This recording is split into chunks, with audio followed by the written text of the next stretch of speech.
ശ്രീരാമചന്ദ്രചരണോ മനസാ സ്മരാമി.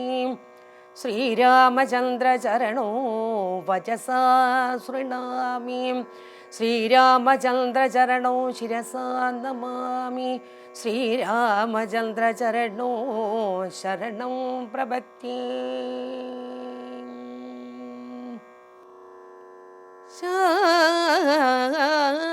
ശാരിക പൈതലേ ചാരുശീലേ വരികാരോമലേ കഥാശേഷവും ചൊല്ലൂതീ.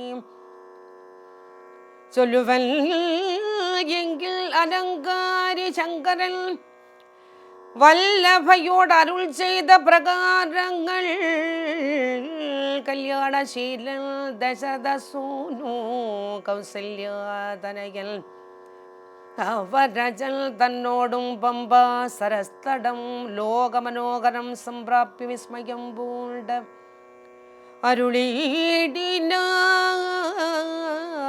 ക്രോശമാത്രം വിശാലം വിശദാമൃതം ക്ലേശവിനാശനം ജന്തുപൂർണസ്ഥലം ഉൽഫുല്ല പത്മകൽഹാരകുമുദ നീലോൽപലമണ്ഡിതം ഹംസകാരണ്ടവ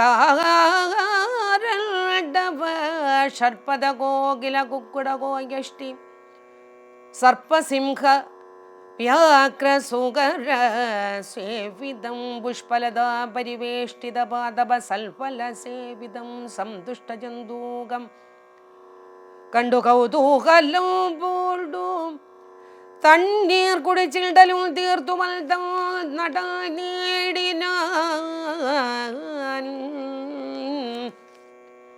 ശ്രീരാമലക്ഷ്മണന്മാരെ കഴുത്തിലാമാറങ്ങെടുത്തു നടന്നിതു മാരുതി. സുഗ്രീവസന്നിധമോ കൊണ്ടു ചെൽനീടിനാൻ വ്യഗ്രം കളകനി ഭാസ്കരതൽ തന്ന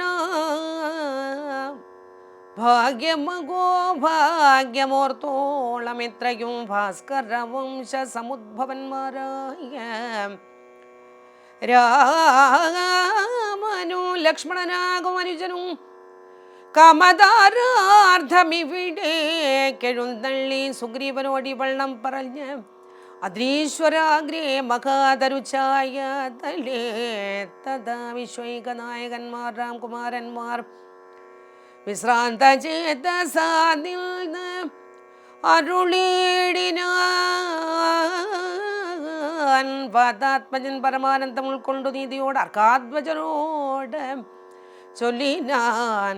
ഭീതി കളകതി മിത്രഗോത്രേ വന്നുജാതന്മാരായൊരു യോഗേശ്വരന്മാരെ ശ്രീരാമ ലക്ഷ്മണന്മാർ എഴുന്നള്ളിയതാരെയും പേടിക്ക വേണ്ട. ഭവാനിനെ വേഗേന ചെൽതു വൽദിച്ചു സഖ്യം ചെയ്തു ഭാഗവത പ്രിയനായി വസിച്ചിടുക.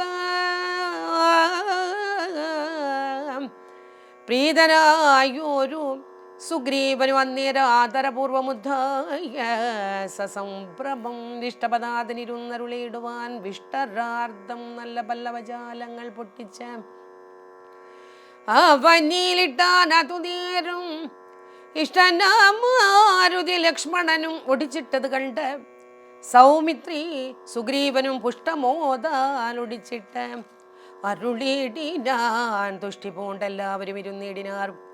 നഷ്ടമായി വന്നിതു സന്താപസംഗവും മിത്രാത്മജനോടു ലക്ഷ്മണൻ ശ്രീരാമവൃത്താന്തമെല്ലാം അറിയിച്ചതു നേരം ധീരനാം ആദിത്യനന്ദനൻ മോദേന ശ്രീരാമചന്ദ്രനോട് ചൊല്ലിടിനാൻ. നാരീമണിയായ ജാനകി ദേവിയെ ആരാഞ്ഞറിഞ്ഞു തരുന്നുണ്ടോ നിർണയവും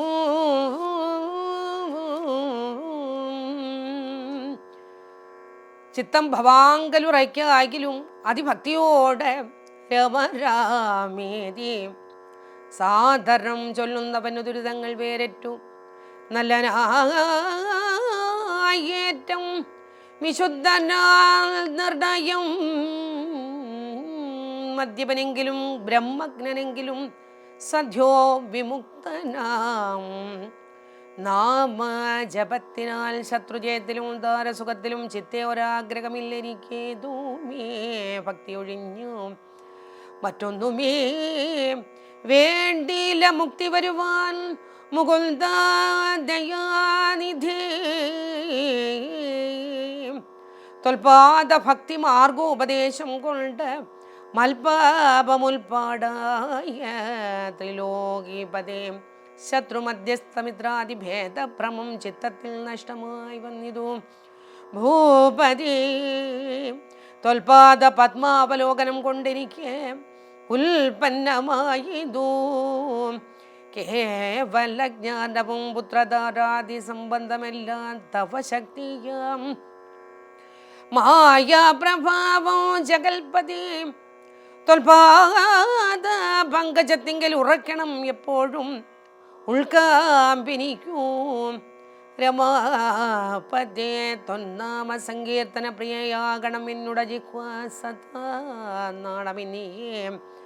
ത്വചരണാഭോരുകങ്ങളിലെപ്പോഴും അർച്ചനം ചെയ്യായി വരിക കരങ്ങളാൽ നിന്നുട ചാരുരൂപങ്ങൾ കാണായി വരിക എന്നുടേ കണ്ണുകൾ കൊണ്ടോ നിരന്തരം കർണങ്ങൾ കൊണ്ടു കേൾക്കായി വരേണം സദാ നിന്നുടെ ചാരുചരിതം ധരാപതി.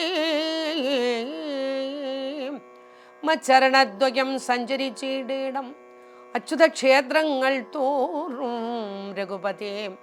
തൊൽപാദാം സുതീർത്ഥങ്ങളിൽ കാകണം എപ്പോഴും അംഗങ്ങൾ കൊണ്ടു ജഗൽപതി. ഭക്തിയാ നമസ്കരിക്കായി വരേണം മുഹൂർത്തമാങ്കം കൊണ്ട് നിത്യവും ഭാവൽപദം യുദ്ധം പുകഴ്ന്ന് സുഗ്രീവനെ രാഘവൻ ചിത്തം കുളിർത്തു പിടിച്ചു പുൽകേടിനാൻ അംഗസംഗം കൊണ്ട് കൽമഷം വേരറ്റ മംഗലാത്മാവായ സുഗ്രീവനെ തഥാ മായയാ തത്ര മോഹിച്ചിതൽ നേരം കാര്യസിദ്ധിക്കു കരുണ ജലനിധി. ചിത്തെ ഭയപ്പെടായി ഗയേതോ മമ സഖേ. ഹരേ സത്യസ്വരൂപൻ ചിരിച്ചരുളി ചെയ്തു സത്യമത്രേ നീ പറഞ്ഞതടോ സഖേ. ബാലിയെ ചെന്ന് വിളിക്ക യുദ്ധത്തിനു കാലം കളയരുതേതു ഇനിയടോ. ബാലിയെ കൊന്ന രാജ്യാഭിഷേകം ചെയ്തു പാലനം ചെയ്തുകൊള്ളുവൻ നിന്നെ നിർണയം. അർക്കാത്മജൽ അതു കേട്ടു നടന്നിതു കിഷ്കിൽദയാംപുരി നോക്കി നിരാകുലം അർക്കകുലോദ്ഭവന്മാരായ രാമനും ലക്ഷ്മണവീരനും മന്ത്രികൾ 4 മിത്രാത്മജൻ ചെന്ന് കിഷ്കിന്ധപുരദ്വാരി യുദ്ധത്തിനായി വിളിച്ചിടിനാൻ. ബാലിയേ പ്രദ്യൂരഹവും മറഞ്ഞു തിന്നിടിനാൻ മിത്രഭാവേന രാമാദികൾ. അന്നേരം ക്രുദ്ധനാബാലി അലറി വന്നിടിനാൻ മിത്രതനയനും വക്ഷസി കുത്തിനാൻ. വൃത്രാരിപുത്രനും മിത്രതനയനെ 10 പ്രാവശ്യം വലിച്ചു കുത്തിയിടിനാൻ. ബദ്ധരോക്ഷേണ പരസ്പരം തമ്മിലെ യുദ്ധം അതീവ ഭയങ്കരമായതു. രക്തമണിഞ്ഞ് ഏകരൂപധരന്മാരായി ശക്തി കലർന്നവരൊപ്പം പൊരുന്നേരം മിത്രാത്മജനേത് വൃത്രാരിപുത്രനേത് യുദ്ധം തിരിച്ചറിയാവതൽ ഒരുത്തനും മിത്രവിനാശന ശങ്കയാരാഘവനസ്ത്രപ്രയോഗവും ചെയ്തില്ലതു നേരം. വൃത്രാരിപുത്ര മുഷ്ടിപ്രയോഗം കൊണ്ടു രക്തവും ഛർദ്ദിച്ച് പിതനായൊടിനാൻ മിത്രതനയനും സത്വരവാർത്തനായി വൃത്രാരിപുത്രനു ആലയം ബുക്കിതു മിത്രസ്ഥനായി വന്നു മിത്രതനയനും പൃഥ്വിരുഹാന്തികെ നിന്തരുളീടിന മിത്രാന്വയോദ്ഭുതനാകിയ രാമനോട് എത്രയും ആർദ്യ പരുഷങ്ങൾ ചൊല്ലിനാൽ ശത്രുവിനെ കൊല്ലിക്കയോ തവ ചിത്തത്തിലോർത്തതറിഞ്ഞില്ല ഞാനയ്യോ പദ്യനെന്താകിൽ വധിച്ചു കളഞ്ഞാലും അശ്രേണമാം നിൻ തിരുവടിതാൻ തന്നെ സത്യം പ്രമാണമെന്നോർത്തേനതും പുനരെത്രയും പാരം പിഴച്ചു ദയാനിധേ സത്യസന്ധൻ ഭവാനെന്നു ഞാൻ ഓർത്തതും വ്യർത്ഥമത്രേ ശരണാഗതവത്സല മിത്രാത്മജോക്തികളിത്തരാകുലാൽ ശ്രുത്വാരകൂത്തമൻ ഉത്തരം ചൊല്ലിനാൻ ബദ്ധാശ്രുനേത്രനായി ആലിംഗനം ചെയ്തു ചിത്തെ ഭയപ്പെടായി ഏതും മമസകേ മിത്രോത്മജോക്തികൾ ഇത്തരമാകുലാൽ ശ്രുത്വാ രഘുത്തമനുത്തരം ചൊല്ലിനാൻ ബദ്ധാശ്രുനേത്രനായി ആലിംഗനം ചെയ്തു ചിത്തെ ഭയപ്പെടായികയേതും മമ സഖേ അത്യന്ത രോഷവേഗങ്ങൾ കലർന്നൊരു യുദ്ധമധ്യേ ഭവാന്മാരെ തിരിയാഞ്ഞ് മിത്രഘാതിത്വം ആശങ്ക ഞാൻ അന്നേരം മുക്തവായാൽ അതിലസ്ത്രം ധരിക്കനീ ചിത്തഭ്രമം വരായ്വാനൊരു അടയാളം മിത്രാത്മജാതിനെക്കൊണ്ടാക്കുവൻ ഇനി ശത്രുവായുള്ളൊരു ഭാര്യയെ സത്വരം യുദ്ധത്തിനായി വിളിച്ചാലും മടിയാതെ മിത്രാവിനാശന പുത്രനാമഗ്രജൻ മൃത്യുവശകതനിൽ നുറച്ചിടുന്നു നീ സത്യമിതമകം രാമനിൽ നാകിലോ മിഥ്യയായി വന്നുകൂടാ രമഭാഷിതം നിദം സമാശ്വാസ്യ മിത്രാത്മജം രാമഭദ്രൻ സുമിത്രാത്മജനോട് ചൊല്ലിനാൻ മിത്രാത്മജകളെ പുഷ്പമാല്യത്തെ നീ ബദ്ധ്വാവിരവോടയക്ക യുദ്ധത്തിനായി ശത്രുഘ്ന പൂർവജൻ മാല്യവും ബന്ധിച്ചു മിത്രാത്മജനെ മോദാൽ അയച്ചേടിനാൻ ലോകാഭിരാമം രണരംഗധീരം രാജീവനേത്രം രഘുവംശനാഥം കാരുണ്യരൂപം കരുണാകരം തം ശ്രീരാമചന്ദ്രം ശരണം പ്രപദ്യേ. സാനന്ദരൂപം സകല പ്രബോധം ആനന്ദദാനാമൃതപാരിജാതം മനുഷ്യപത്മേഷു രവിസ്വരൂപം നമാമി തുഞ്ചത്തെഴും ആചാര്യപാദം. സംപൂജ്യരായ സജ്ജനങ്ങളെ, ശ്രീരാമദേവനും ലക്ഷ്മണനും കൂടി സീതാദേവിയെ അന്വേഷിച്ചുകൊണ്ട് നടക്കുമ്പോഴാണ് ഇനി കിഷ്കിന്ധാകാന്ഡത്തിലേക്ക് പ്രവേശിക്കുകയാണ്. അവിടെ സുഗ്രീവൻ്റെ രാജധാനിയാണല്ലോ. സുഗ്രീവൻ ബാലിയുമായി പേടിച്ചിട്ട് വന്ന് നിൽക്കുന്ന സ്ഥലമാണല്ലോ. കാരണം എന്താ, ബാലിയും സുഗ്രീവനും ആദ്യം മുതലേ നല്ല സ്നേഹമായിരുന്നു. പക്ഷേ ഈ രണ്ടുപേരും കൂടി ഒരു രാക്ഷസന്മാരോട് യുദ്ധം ചെയ്യാൻ പോയപ്പോൾ, രാക്ഷസന്മാർ മായാവികളാണല്ലോ, അപ്പോൾ ബാലി സുഗ്രീവനോട് പറഞ്ഞു, നീ ഗുഹയുടെ പുറത്ത് നിൽക്ക്. കാരണം ഇവർ ഏത് വേഷം മാറുക പറയാൻ പറ്റില്ലോ. എൻ്റെ ഗുഹ അടച്ചോ. എന്നിട്ട് നേരെ ഉള്ളിലേക്ക് പോയി.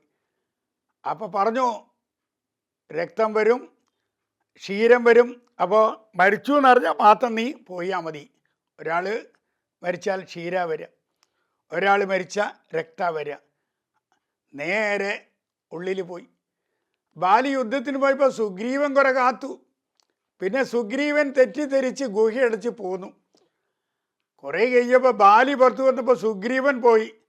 സംശയമൊന്നും ഉണ്ടായില്ല. ആഹാ, എന്നെ ഗുഹയിലടച്ച് ഇപ്പം പോയില്ല വെച്ചിട്ട് ബാലി എന്ത് ചെയ്തു അറിയോ, നേരെ ചെന്നിട്ട് സുഗ്രീവൻ്റെ ഭാര്യയെ പിടിച്ചുകൊണ്ട് കൊണ്ടുവരിക. ഇതങ്ങോട്ട് കണ്ട വഴിക്ക് സുഗ്രീവൻ പിന്നെ അവിടെ നിന്ന് പേടിച്ചോടുകയാണ്. അതാണ് പറഞ്ഞത്, ഇത് വലിയൊരു പാഠം. ബാലി സുഗ്രീവൻ പറയണ്ട, ഏട്ടാ ഞാൻ പറയുന്നത് കേൾക്കൂ, നീ എന്നോടൊന്നും പറയണ്ടെന്നാണ്. അതായത് ബാലിയുടെ ഭാര്യയായ താരയെ കൊണ്ടുപോകുമെന്നാണ് ബാലി വിചാരിച്ചത്. അപ്പോൾ അനുജൻ പറയുന്നത് കേൾക്കാനുള്ള ഒരു ക്ഷമ ആര് കാണിച്ചില്ല? ബാലി കാണിച്ചില്ല. ആലോചിച്ച് നോക്കണം. ജ്യേഷ്ഠഭ്രാത മാത എന്നാ പറഞ്ഞിരിക്കുന്നത്. അത് ആര് ചിന്തിച്ചില്ല? ബാലി ചിന്തിച്ചില്ല. ജ്യേഷ്ഠൻ്റെയും അനുജൻ്റെയും ഭാര്യമാര് മാതാവിന് തുല്യമാണ്. അങ്ങനെ ആ ബാലിയുമായി തെറ്റിക്കൊണ്ടാണ് സുഗ്രീവൻ ഈ കിഷ്കിന്ധയിൽ വന്ന് താമസിക്കുകയാണ്. അവിടെ എന്തുകൊണ്ടാണ് ബാലി പ്രവേശിക്കാത്ത വെച്ചാൽ, ബാലി അവിടെ പ്രവേശിച്ച ഋഷിഭു ആ ജലത്തിൽ പ്രവേശിച്ചു കഴിഞ്ഞാൽ തല പൊട്ടിത്തെറിക്കുന്നതാണ്. അവിടേക്കാണ് ഇവർ ചെല്ലുന്നത്. അപ്പോൾ ശ്രീരാമദേവൻ വരുന്ന കണ്ടപ്പോൾ സുഗ്രീവന് തോന്നി, കാരണം കുരങ്ങന്മാരാണല്ലോ, ആരാ ഈ താപസന്മാരായിട്ട് വരണം. അപ്പം മെല്ലെ ഹനുമാനെ വിടുകയാണ്. അവിടെ ഹനുമാൻ ആദ്യമായി പ്രത്യക്ഷപ്പെടുക. എന്താ ഈ ഹനുമാന്റെ പ്രത്യേകത? ഹനുമാന്റെ പ്രത്യേകത, അഞ്ജനാദേവി ആ ബീജം സ്വീകരിക്കുമ്പോൾ എല്ലാ ദേവന്മാരും ഹനുമാന്റെ ജനനം എന്ന് പറഞ്ഞാൽ എളുപ്പമല്ല. അഞ്ജനാദേവിയിൽ ആ ബീജം ഹനുമാൻ പ്രസവിച്ച നേരത്ത് എല്ലാവരും പേടിച്ചു. കുട്ടിക്കാലത്ത് മഹാപോക്കിരിയായിരുന്നു. ഹനുമാൻ എന്ന് പറഞ്ഞ അഹങ്കാരത്തിൽ നിന്നും വിനയനത്തിലേക്ക് വന്ന ആളാണ് ഹനുമാനെ. അങ്ങനെ കുട്ടിക്കാലത്ത് തന്നെ ഹനുമാൻ നല്ല പോക്കിരിയായിരുന്നു. ഇതങ്ങോട്ട് കണ്ടപ്പോൾ കാരണം എന്താ അറിയോ? ചെറിയ അഹങ്കാരമല്ല. നമ്മളെ നേതാക്കന്മാരൊക്കെ പൈസയിൽ മോഷ്ടിക്കുക, ലക്ഷങ്ങളിൽ മോഷ്ടിക്കുക. ഹനുമാൻ നക്ഷത്രങ്ങളെ പിടിച്ചു തിന്നായിരുന്നേ കുട്ടിക്കാലത്ത്. അപ്പം ശക്തി ആലോചിച്ച് നോക്കൂ. ഹനുമാൻ്റെ നക്ഷത്രങ്ങളെ ഇങ്ങനെ പിടിച്ച് തിന്നാൻ തുടങ്ങി. നക്ഷത്രങ്ങളൊക്കെ പിടിച്ച് തിന്നാൻ തുടങ്ങി, ചന്ദ്രനെയും പിടിച്ച് തിന്നാൻ തുടങ്ങി. അങ്ങനെ ഒരു ദിവസം രാവിലെ സൂര്യൻ ആ ഉദിച്ച പ്രകാശം കണ്ടപ്പോൾ ഹനുമാന് തോന്നി, എന്നാ അതങ്ങോട്ട് വിഴുങ്ങിക്കളയാന്നാ. ഹനുമാൻ അത് വിഴുങ്ങാൻ ചെന്നോടുകൂടി ദേവന്മാർ പേടിച്ചു. കാരണം എന്താ? സൂര്യൻ ഇല്ലാണ്ടായ എല്ലാം നശിച്ചില്ലേ, അന്ധകാരം വന്ന എല്ലാം നിശ്ചലാവില്ലേ, എല്ലാം നശിച്ചു പോയില്ലേ. കള്ളന്മാരൊക്കെ ഇറങ്ങി പുറപ്പെടുകപ്പോഴാണ് രാത്രിയാണ്. അപ്പോഴാണ് ദേവേന്ദ്രൻ തൻ്റെ വജ്രായുധം കൊണ്ട് ഹനുമാനെ വെട്ടിയ താടിക്കര് വെട്ടുകൊടുക്കുക. അപ്പോഴാണ് താടി വെട്ടിയവൻ അന്നു മുതലാണ് ഹനുമാൻ എന്നുള്ള പേരുണ്ടായത്. അങ്ങനെ ഹനുമാൻ അങ്ങോട്ട് ധനുസ്സായിട്ട് മാറുക. അപ്പോഴാണ് ഇനി ഹനുമാനെ വിദ്യ ആര് പഠിപ്പിക്കണം എന്നാണ് കുട്ടിക്കാലത്ത്. ആ കേസ് എടുക്കില്ല, അത്രയും പോക്കില്ലേ, എന്നെ കൊണ്ട് കൂട്ടിയാൽ കൂടില്ല. സകല ഒറ്റ ആൾ സമ്മതിച്ചില്ല. അവസാനം സൂര്യദേവൻ തന്നെ പഠിപ്പിക്കുകയാണ്. സൂര്യൻ ഭ്രമണം ചെയ്യുമ്പോൾ അതിനൊപ്പം ഹനുമാൻ ഭ്രമണം ചെയ്ത് അങ്ങനെ പഠിക്കുകയാണ്. എന്ത് ജ്ഞാനാറിയോ ഹനുമാന്, ഭയങ്കര ജ്ഞാനം. സാധാരണക്കാരുടെ ജ്ഞാനമല്ല ഹനുമാന് കിട്ടിയത്. അങ്ങനെ ഇരിക്കുമ്പോഴാണ് ദേവന്മാർക്കൊക്കെ ഒരു സംശയം വന്ന്, ഇത്രയും ഈ ജ്ഞാനം കിട്ടിയല്ലോ. അങ്ങനെ ആ ജ്ഞാനം ഇത് കഴിഞ്ഞിട്ട് നേരെ തപസ് ചെയ്യുക. പിന്നെ ബ്രഹ്മാവടക്കം അവിടെ ചെല്ലുന്നുണ്ട്. അപ്പോൾ നാരദ മഹർഷി ഒരിക്കൽ ഹനുമാനായിട്ട് കണ്ടുമുട്ടുന്ന നേരത്ത് ആ ഒരൊറ്റ ശാപം കിട്ടുകയാണ് ഹനുമാനെ. നിന്റെ ജ്ഞാനം മുഴുവൻ നശിച്ചു പോകുമെന്നുള്ള ആ ശാപം കിട്ടിയോടുകൂടിയാണ് ഹനുമാൻ മാറുന്നത്. ആ ജ്ഞാനം, നിന്റെ ശക്തി ഇന്നല്ലെങ്കിൽ നാളെ ആരെങ്കിലും ഒരാൾ പറയുമ്പോഴേ നിനക്ക് ബോധം വരുമെന്നും പറയുന്നു. അത്ര കേമാണ് അത് കിട്ടുന്നത്. ആ ജാമ്പവാൻ പറഞ്ഞു കൊടുക്കുന്നുണ്ട്. അപ്പം അങ്ങനെയുള്ള ഹനുമാൻ, വീരഹനുമാൻ ആ രാഘവനെ കണ്ടുമുട്ടുകയാണ്. ഹനുമാനെ സംബന്ധിച്ച് അതിനുശേഷം ഒന്നുമില്ല, മുഴുവൻ സർവം രാമൻ. ഏറ്റവും ശക്തി കിഷ്കിന്ധ കാണ്ഡ്യത്തിൽ ആരാ? ഹനുമാനാ. നമ്മളൊന്ന് ആലോചിച്ച് നോക്കൂ. ഈ കിഷ്കിന്ധ രാജ്യത്തിലെ സുഗ്രീവനാണ് പ്രധാനമന്ത്രി. സുഗ്രീവനെക്കാറ്റും കഴിവും ശക്തി ആർക്കാ? ഹനുമാന. അംഗദനെക്കാറ്റും ശക്തി ആർക്കാ? ഹനുമാന. മന്ത്രിയെക്കാറ്റും ശക്തി ആർക്കാ? ഹനുമാന. ഇതിനൊക്കെ ഈ ജാമ്പവാനെക്കാറ്റും ശക്തി ആരാ? ഹനുമാന. ഈ കുരങ്ങന്മാരുടെ ഈ കിഷ്കിന്ധ രാജ്യത്തിൽ ഏറ്റവും ശക്തി കൂടിയ ആളാരാ? ഹനുമാന. ഹനുമാൻ ഒന്നും വേണ്ട, വിനയം. എന്തെനിക്ക് വേണ്ടു? വിനയം. തൻ്റെ ശക്തി തനിക്ക് വേണ്ട, അതാണ് വിനയം. അപ്പം നമ്മളാണെങ്കിൽ അങ്ങനെ ചെയ്യോ? ഹനുമാന് വേണ്ടെങ്കിൽ ആ രാജ്യത്തിൻ്റെ രാജാവായിക്കൂടെ, ഒരാളും എതിര് പറയില്ല. പക്ഷെ അവിടെ വിനയം, അതാണ് ഹനുമാൻ്റെ വിജയം. അപ്പം നമ്മളാണെങ്കിൽ എന്താ പറയുക, ഒരു ടീച്ചറായി ജീവിക്കുന്ന ഇന്നത്തെ കാലത്തെ ടീച്ചർമാരെന്താ പറയുക, എനിക്ക് ആ പ്രിൻസിപ്പാളുടെ കസേരയിലൊന്ന് ഇരുന്നിട്ട് അങ്ങോട്ട് റിട്ടയർ ചെയ്താൽ മതി പറയും. ആര്? ഇന്നത്തെ ആൾക്കാർ. ചില ഓഫീസിൽ പണിയെടുക്കുന്ന ആൾക്കാർ എന്താ പറയുക, എനിക്ക് ആ അഡ്മിനിസ്ട്രേറ്റർ പദവിയിലൊന്ന് ഇരുന്നിട്ടങ്ങോട്ട് മരിച്ചാൽ മതി എന്ന് പറയും. അതെന്താണ്? അതൊരു അഹങ്കാര, അതൊരു അഹംഭാവ, അവിടെ വിനയമില്ല. അപ്പം നിത്യജീവിതത്തിൽ ഓരോ ഉദ്യോഗസ്ഥന്മാരും ആരെ പോലെ ആവണം? ഹനുമാനെ പോലെ ആവണം എന്നാണ് പറഞ്ഞത്. വിനയം, ഉള്ളത് കൊണ്ട് തൃപ്തിപ്പെടണം, ഉണ്ടായിട്ടും ഇല്ല എന്ന് പറയുന്ന സ്വഭാവമാണ് ഹനുമാൻ. എനിക്ക് വേണ്ട. അങ്ങനെ ആരാണോ ജീവിക്കുന്നത് അവർക്കേ സന്തോഷം ഉണ്ടാവും. ഇന്നിപ്പോൾ അങ്ങനെയല്ല. അതായത് കൂടുതൽ കൂടുതൽ ഉയരണം. ഞാൻ നേരത്തെ പറഞ്ഞ മാതിരി ആ ഉന്നത കസേര, ആ മന്ത്രിപദത്തിലേ നിന്നിട്ടങ്ങോട്ട് റിട്ടയർ ചെയ്താൽ മതി പറഞ്ഞ് ചിന്തിക്കുന്ന ആൾക്കാരാ. അത്തരം മനോഭാവം വന്നു കഴിഞ്ഞപ്പോൾ അവർക്ക് എന്നും ടെൻഷനുള്ളൂ, അവർക്ക് ഭയം ഉണ്ടാവും, അവർക്ക് വിനയം അടുത്തുകൂടെ പോയിണ്ടാവില്ല. അപ്പോൾ നിത്യജീവിതത്തിൽ അഹങ്കാരത്തിൽ നിന്നും വന്നിട്ടുള്ള വിനയത്തിലേക്ക് ജീവിച്ച ആ ഹനുമാന്റെ ചിന്ത ആരിലുണ്ടോ അവർക്ക് വിജയം സുനിശ്ചിതം തന്നെ എന്നാണ് പറയുന്നത്. അവരെ തോൽപ്പിക്കാൻ ആർക്കും കഴിയില്ല. അപ്പോൾ നിത്യജീവിതത്തിൽ വിനയാന്വിതനാകൂ എന്നാണ് പറഞ്ഞിരിക്കുന്നത്. ആർക്കാണോ വിനയമുള്ളത് അവർക്കേ വിജയമുള്ളൂ. നിങ്ങൾക്കെല്ലാവർക്കും തന്നെ ശ്രീരാമദേവൻ്റെ അനുഗ്രഹം ഉണ്ടാവാൻ ആത്മാർത്ഥമായി പ്രാർത്ഥിക്കുന്നു. ഹരേ രാമ രാമ രാമ ഹരേ ഹരേ, ഹരേ കൃഷ്ണ കൃഷ്ണ കൃഷ്ണ ഹരേ ഹരേ.